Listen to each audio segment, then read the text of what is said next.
એટલે સવારામ બાબા છેલ્લે કહે છે એક કડી કહીને પછી વાણીને વિરામ આપું.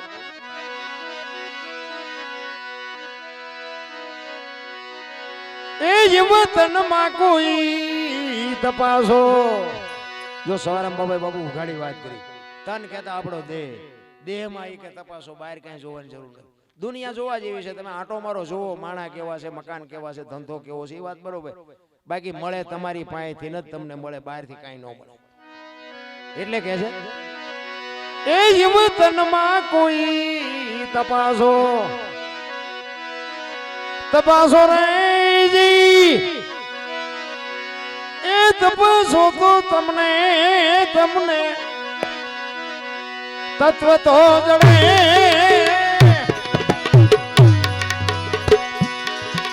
એ એવો ગુરુ ગમુ પ્યાલો પીજો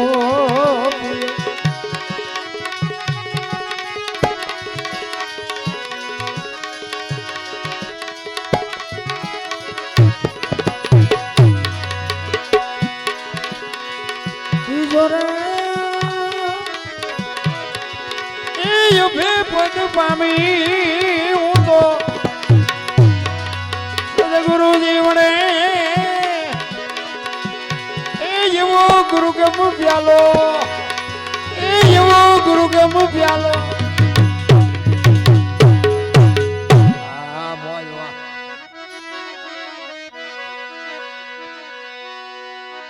આ એકતાની જ મજા છે. આ એક થઈને બે ની મજા. ઘણી જગ્યાએ એમ જાય ને તો ઘણા એમ કે તમારા પ્રોગ્રામમાં માણસો ઘણા હતા. ના, માણા નહોતા, પબ્લિક હતી. માણા તો થોડાક જ હતા. એકતાની જે મજા, કાળમીન પાણો હોય ને, કાળમીન પાણો એને શીણી રાખીને માથે ઘણ મારો ને તો એ શીણી ઠેકી જાય બાપુ. કાળમીન પાણામાં ગરે નહીં. અને બહુ મહેનત કરીને પછી એને તિરાડ પાડો ને, એ તિરાડ પાડો ને પછી પાણામાં જે માટી ભરાય ને પછી એમાં લાપડું મજા કરે. તિરાડ પડ્યા પછી બાપુ સમજી લેજો કે તમારું મારું કુટુંબ હોય ને એમાં તિરાડ પડે ને પછી બીજા આવીને મજા કરી જાય. એક લખી લેજો, એકતાની મજા છે ને આખી જુદી છે. ભલે પછી જેટલું આપણું કુટુંબ હોય ને એમાં બધા બુદ્ધિશાળી ન હોય, બધા પૈસાદાર ન હોય, બધા આવડત વાળા ન હોય, બધા રૂપાળા ન હોય. એ કુટુંબ પરિવારની બાપુ માલપા જે હોય બાકી બહાર ન દેખાવા દેવાય. એક કઠિયારો કુવાડા ટીપાવી નીકળ્યો ને જંગલના ઝાડવા રોવા માંડ્યા. મોટા ઝાડવા દે કે શું કામ રોવો? એ કે ઓલો કઠિયારો કુવાડા ટીપાવી ગયો ને વહેલો મોટો કાપી નાખશે. મોટા ઝાડવાએ કીધું કે એની તાકાત નથી, કુવાડાની તાકાત નથી, કઠિયારાની તાકાત નથી, પણ હાથા માલપા આપડા હશે. જોઈજો હાથા નો બનો કોઈ નો કાપી. એમાં આપણા કુટુંબમાં જેથી વિખવાસ જાગે ને તેથી નજર કરજો. એકાદો હાથો આપણો હોય ને કોઈની તાકાત નથી બાપુ, કુટુંબ આમું લાંબો હાથ થાય પછી સમાજ કોઈ બી હોય કુટુંબને બાપુ માલપા જે હોય બાકી હાજે વાળું પડે કે બે ભાઈ હોય, ચાર ભાઈ હોય, બાર ઓટલે એક ઓટલા ઉપર બેહો ને દુનિયાના આંખમાં કણું ખટકે એમ ખટકે. મારા બેટા આમની એકતા કોઈ તમારી સામું લાંબો હાથ ન કરે ભલામણ. પણ આખી દુનિયા મેળ હોય, હગા ભાઈ હોય મેળ નથી હોતો. લ્યો ગામ આખા ધુમાડા બંધે આપણે પેલા તારા ભાઈ કે એના હેરે મારે 4 વર્ષ ક્યાં મેળ છે? એટલે આના હેરે મેળ રાખવાનો હતો. ગામ તો ખાઈને ખોદવાના તાર નથી. સત્ય છે નહીં, સમજાતું નથી. એટલે સવારે અમે કીધું કે માણા થઈ જાઓ, બસ તત્વમાં તપાસો. બાકી આમાં આ તો વર્ણ વ્યવસ્થા જાળવવા માટે બાપુ દરબાર ને કોળી ને ભરવાડ ને આ ને તેન બધું. બાકી કોઈ ઊંચું નથી, કોઈ નીચું નથી, કોઈને ઉપરથી ઘા કરી નથી નાખ્યા. બધાય માના ઉદર માંથી જ આવ્યા છે. બધાનું શરીર એક હરખું છે, બધાનું લોહી એક. તમે ઈશ્વરી રચના જે કરી છે ને એનું તમે નો ગમે એટલો ઉપકાર માનીને તો બાપુ એના ઋણમાંથી છૂટી જ ન હોય કીરા. તમે ગમે એ કલરની વસ્તુ ખાઓ ને બાપુ લોહી માલપા લાલ જ બને. દૂધ ખાવ તો સફેદ હોય, ગોળ પીળો હોય, રોટલો લીલો હોય, પણ લોહી માલપા લાલ જ બને. તો માલપા ફેક્ટરી જેવી ગોઠવી છે.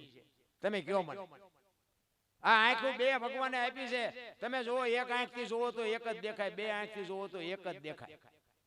ને કે હાઈવે માથે બે આંખોના બે ખટારા નો દેખાવા જોઈએ? ભડે એમ લઈને ફટકાય તો ખબર પડે કે આ એક જ હતો. પણ જો કેવી ઈશ્વરે રચના કરી છે. પાછું એને ચાર્જિંગ નહીં કરવાનું, પાણી નહીં પૂરવાનું, બેટરી કોઈ લાઈટ નહીં, કઈ ચાર્જિંગ નહીં, કઈ નહીં. અને આમ નામ બાપુ બે દીવા ભગવાને આપ્યા. આખી દુનિયા તમે જોઈ શકો. પણ આપણે તો બહાર જ રખડવામાં નુકસાન હતું. બે વ્હીલનું વાહન હોય, સાયકલ હોય, મોટરસાયકલ ઊભું રાખવું હોય ઘોડી ચડાવવી પડે. આ બે વ્હીલનું છે ને વાહન, ગમે ઊભું રાખવું હોય ઘોડી ચડાવવી પડે. જો કેવી ઈશ્વરે રચના કરી. તમે ખાવ છો એ હજમ કોણ કરે છે? તમે હુઈ ગયા પછી તમને ખુદને ખબર નથી હોતી કે હું ક્યાં હું. તો તમારા ઉપર નાગ વિયો જાય, તમારા ઉપર વિષી વિયો જાય, તોય ખબર ન રહે તમારા શ્વાસા હાલે છે એ કોણ હાકે છે. અરે બાપુ વિચારવા જેવું છે. મારા રામ ઈશ્વરે જે રચના કરી છે ને, સવારામ બાપાએ હાથ સલામ કીધી ને, એમાં ચોથી સલામ કીધી. ચોથી સલામ ચાર ખાણી એક બીજની જગબંધાણી પરખો વિનાશી છે. એમાં ચોથી સલામનો મોટો મહિમ. ચાર ખાણીની દુનિયા છે. ઓરથી ગર્ભથી ઈંડાથી ને પાણી. ઓરથી જન્મે ને પશુ, ગર્ભથી જન્મે માણા, ઈંડાથી જન્મે પક્ષી અને પાણીથી જન્મે ઈયળ મચ્છર માખ. આ ચાર ખાણીની દુનિયા. બાકી દેખાય એ બધું આપણે બનાવ્યું. હવે આમાંથી આપણને કઈ ટપા જ નથી પડતી. સાચું હોય છે ખોટું હોય છે, સાચું હોય ખોટું, પણ તને તારો આત્મો શું કે છે ઈ કે ને. તારો આત્મો કઈક સાચું તો સાચું, ખોટું તો ખોટું. આની પાસે પુરાવો કોઈની પાસે કઈ છે નહીં. રામ વનમાં ગયા તા એ આખી દુનિયા કહે છે એટલે હું કહું, બાકી રામ વનમાં ગયા તા હું અહીંયા નહોતો. હો વાત ની એક તમે માનો તો હા, ન માનો તો ના. આપણે કઈ કોઈની પાસે લેવા દેવા છે. પણ બાબુ એક ભજનનો પાવર હોય કે તમે બેઠા હોય ને, તમારા એક અંદર આત્માનો ખોરાક ભજન છે. તમને ટાઈટ વાંચ્યું ઓઢો ને એટલે શાંતિ મળી જાય. તરસ લાગી હોય પાણી પીવો શાંતિ થઈ જાય. ભૂખ લાગી હોય ખાઈ લ્યો એટલે શાંતિ થઈ જાય. પણ આત્માને બાબુ ભજન કરો તો જ ઈ ભૂખો મટે. આત્માને ભજનનો ખોરાક છે. તમે ભજનમાં બેહો ને બાબુ, તમને ભલે કાંઈ ન મળે, ઉજાગરો થાય, થાકી જાઓ, પણ તોય અંદરથી બાબુ આત્માને ટાઢક થાય કે આજ મજા આવી. આ ભજન છે એનો ખોરાક. અને ભજનનો બાબુ જો ભાવ હોય ને તો સવારે તમે જેટલા વાગે જાગતા હોય એટલા જ વાગે જાગો. કોઈ મોડું ન થાય. ભજનમાં જો તમને ભાવ હોય ને ભજનમાં પ્રેમથી બેઠા હોય તો.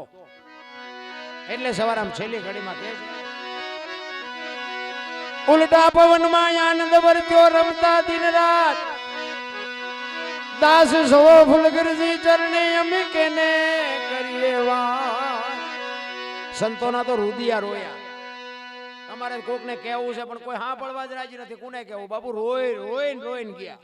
સતાર બાપુની વાણી કે ને, જેને જેને કહું એ કયું નો માને, મોરીખો ઘડી મને મારે છે, લાતું નથી રહેવાતું, હવે નથી રહેવાતું.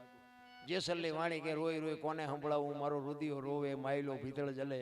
અમરમાની વાણી કે હાલ રે ફકીરી મારી દેવાંગી વિના બીજું કોણ. સંતો તો બાપુ રોયા આપણને માર્ગે ચડાવવા. પછી એટલે સવારામ બાપાએ કીધું કે મરવાઈ દો આમને. કરોડોમાં કોકને સમજે, લાખોમાં નહીં, કરોડોમાં. હજી આપણું નામ નથી એમાં. તો આપણે આ નથી માનતા એનું તો નામ ચાય છે. કહો તમે, આપણે હિસાબ મારો તો સવારામ બાપાએ પરફેક્ટ કીધું કે આ કરોડોમાં કોકને સમજાય છે. હવે આ વાયલા વાળાને આપણે એમ આમનું શું થાય છે? હું એટલે મહાપુરુષો રોઈને ગયા. તમને મને કે મારી સવારામ બાપાએ એમ કીધું કે ઈશ્વરને હું તો બે રાત નથી ભેગા રમતા હતા, પણ મને કોઈ સરનામું પૂછે તાર કહું ને કે આ સાહેબ મને કોઈ પૂછતું જ નથી. મને કોઈ પૂછે તો એને પરફેક્ટ સરનામું આપું કે અહીંયા જ રહે છે, પણ કોઈ મને પૂછતું નથી. મારે કોને કેવું? અરે સંતો રોઈને ગયા. ભલા મને દાસ સવો ફૂલગરજી ચરણે અમે કેને કરીએ વાત. એ યુવ ગાયલ ગાને વખાણે રે જી. એ ખોજો તો તમને ખબર્યું રે પણ એવો ગુરુ ગમ પ્યાલો પીયો.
ઘરની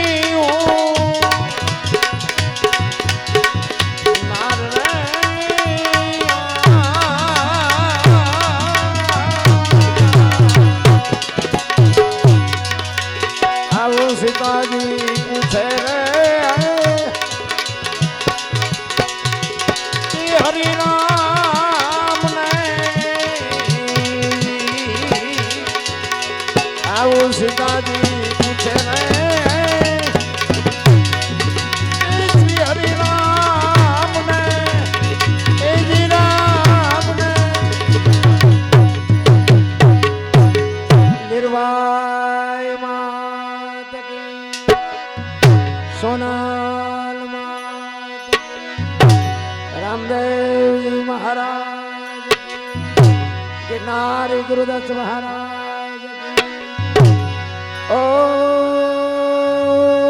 નમઃ પાર્વતી પતે હર હર હર હર મહા